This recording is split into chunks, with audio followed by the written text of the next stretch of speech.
দর্শক, চট্টগ্রাম আদালত থেকে এই বিষয়ে আরো জানাতে আমাদের সঙ্গে এই মুহূর্তে যুক্ত হচ্ছেন সহকর্মী রাজীব বড়ুয়া। রাজীব, চিন্ময় কৃষ্ণ দাসের জামিন আবেদন বাতিলের বিষয়ে বিস্তারিত জানাবেন আমাদের। মাদি চিন্ময় কৃষ্ণ দাসের পক্ষে জামিন আবেদন শুনানি ছিল আগামী জানুয়ারির 2 তারিখে। তো সেই জামিন শুনানিকে এগিয়ে আনার জন্য সুপ্রিম কোর্ট থেকে আইনজীবী এসেছেন রবীন্দ্র ঘোষ, এবং তিনি এখানে গতকালকেই সেই আদালতের কাছে জামিন আবেদনে এগিয়ে আনার জন্য আবেদন করেন, কিন্তু আদালত স্থানীয় ওকালতনামা চেয়েছিলেন, যেটি আসলে গতকালকে দিতে পারেননি, এবং আজকেও সেই স্থানীয় বারের যে ওকালতনামা সেটি আসলে জমা দিতে পারেননি, যার কারণে আদালত যে পূর্বের যে জামিন শুনানির তারিখ 2 তারিখ জানুয়ারি সেটি আসলে বহাল রেখেছেন। এবং এক্ষেত্রে চিন্ময় কৃষ্ণ দাসের যিনি আইনজীবী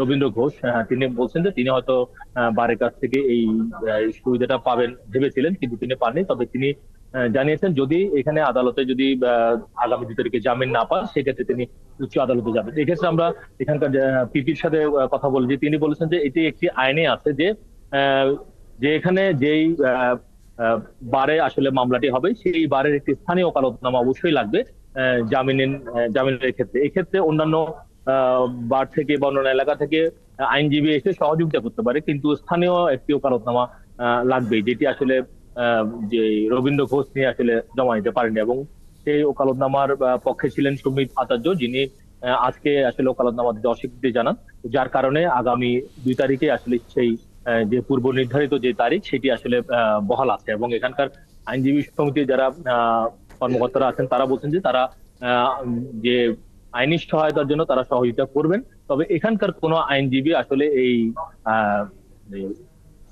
তাদের যে সহকর্মী সাইফুল ইসলাম আলিফ যে মারা গেছেন, সেই তার বিরুদ্ধে আসলে কোনো আইনজীবী দাঁড়াবেন না। তবে এই মামলার যিনি আসামি, প্রধান আসামি চিন্ময় কৃষ্ণ দাস, তার আইনি সহায়তা পাওয়ার জন্য তারা আসলে সহযোগিতা করবেন।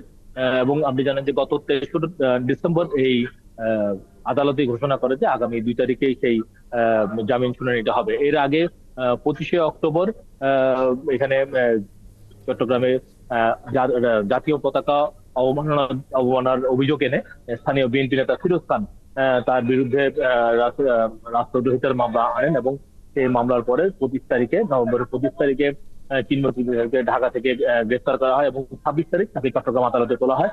এবং তখনই আসলে যখনই চট্টগ্রাম আদালতে তোলা হয় এবং যখন তার জামিন যখন নামঞ্জুর হয়েছে, তারপর চিন্ময় কৃষ্ণ দাসের যে তার যে অনুসারীরা আছে এবং তাদের সাথে এখানকার যারা আইনজীবী, তাদের সংঘাতের এক পর্যায়ে কিন্তু সাইফুল ইসলাম আলিফ তিনি আসলে মারা যান, এবং তারপরেই তার বিরুদ্ধে এই হত্যা মামলাটি দায়ের করে। এবং এর বাইরে এই ঘটনাকে কেন্দ্র করে পুলিশের পক্ষ থেকে কিন্তু প্রায় 4টি মামলা হয়েছে, এবং সেই মামলাও বেশ কজন আসামিকে গ্রেপ্তার করা হয়েছে। এবং ওই যে রাষ্ট্রদ্রোহিতা মামলা যেটি ফিরোজ খান করেছিলেন সেটি প্রায় 19 জনের বিরুদ্ধে করেছিল, এবং সেই ঘটনায় 3 জনকে গ্রেফতার করা হয়েছে। ফলে আগামী 2 তারিখ পর্যন্ত আসলে আমাদেরকে অপেক্ষা করতে হবে যে সেই জামিন শুনানিটা আসলে কি হয়, এবং সেই ক্ষেত্রে তারপর পরবর্তী কি পদক্ষেপ নেয় সেটি তখন জানা যাবে। জি রাজীব, আপনাকে অসংখ্য ধন্যবাদ। চট্টগ্রাম থেকে যুক্ত হয়েছিলেন রাজীব বড়ুয়া।